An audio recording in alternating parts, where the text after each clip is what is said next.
Well, I have known Matt Hart for at least 10 years, and he's been on the show in many versions of your life, from teaching to other, you know, like, right, and singing, of course, and counseling. Of course. So this year, and introduce your children, Matt. Sure, this is my little guy, Nash, and this is his twin sister, Finley. So good to see you. I'm glad you came with Daddy, because I see you all on Facebook, and your mama, too.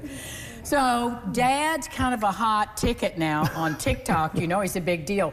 So Matt, you went back to teaching this year. It's been a while. Yeah. But of all things, first grade. Yeah, so actually her kindergarten teacher, we were out to dinner and she said, hey, have you thought about getting back into education? I was out in the business world a little bit and I said, you know, I do want to finish up in education. And she leaned over and said, how about first grade? And I said, excuse me? Because I taught 15, 16, 17, 18-year-olds. And I mean, thank goodness I had these two come along because they were first graders this year. And so I at least had that frame of reference. I went in, I sort of taught on the fly. A couple days later, they said, you're hired. And of course, I just bring every trick in the book. So I brought my guitar with me. And before you knew it, this thing happened.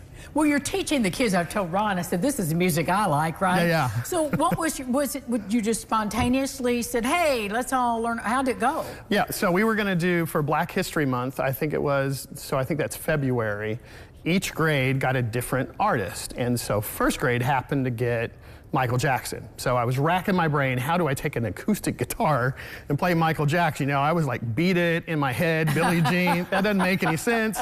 And then I stumbled upon Man in the Mirror. And so I started to play it and I thought, oh, this might work.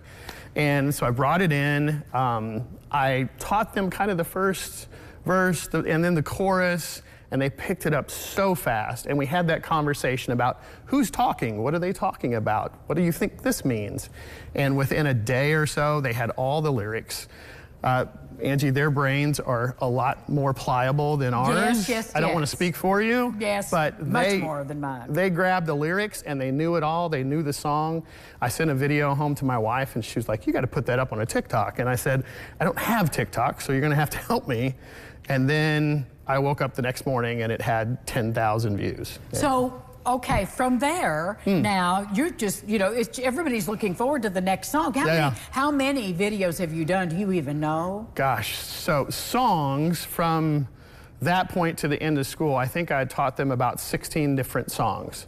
And I was really trying to, you know, Hebron is a pretty diverse school, so I didn't want to stay in one genre. So I was always thinking about the greats, you know, the Beatles, and so I just kind of bounced around. I wanted female artists, I wanted male artists, I wanted more contemporary, sort of older, and so I was just, you know, it was kind of fun to bounce around and like, where do we go? Where's almost like the furthest we can go away from the Beatles after the Beatles? So we kind of did that. We ended up with Guns N' Roses, Sweet Child of Mine. So, and before you know it, you know, these kids are picking up these songs, and I shared with you one of my best sentences or kind of conversations I overheard was a kid saying, which one do you like best, Bob Marley or the Foo Fighters? First grade. First grade. I was like, wow. You've raised them right. I cannot believe that's happening in front of me, but yeah. Oh, the Sweet Child of Mine one is up right there. So this is just you in the classroom. That's me. My camera is leaning against a Lysol wipes container. I literally just hit record. The kids are at my feet. I didn't want to show them this year. You know, I wasn't there from the beginning, so I was worried about having to get releases. And not to mention they're 7, they're their age, right? So I didn't want to just automatically put them up there for the world to see. So this is the format that we took. And it went great. So if people want to see them all, they go to TikTok and look for Matt Hart? Or Matt Hart Music 88, either on TikTok or on Instagram, and you can find me. I'm also Matt Hart on Facebook as well. Well, it's great to see you in person again. Yeah, do you all too. think your dad's pretty cool? Yeah, because I do too. I think he's pretty cool. And so are you. Yes. Thanks for being here, Matt. Thank you. Follow him on TikTok. Have a great summer. We'll be back.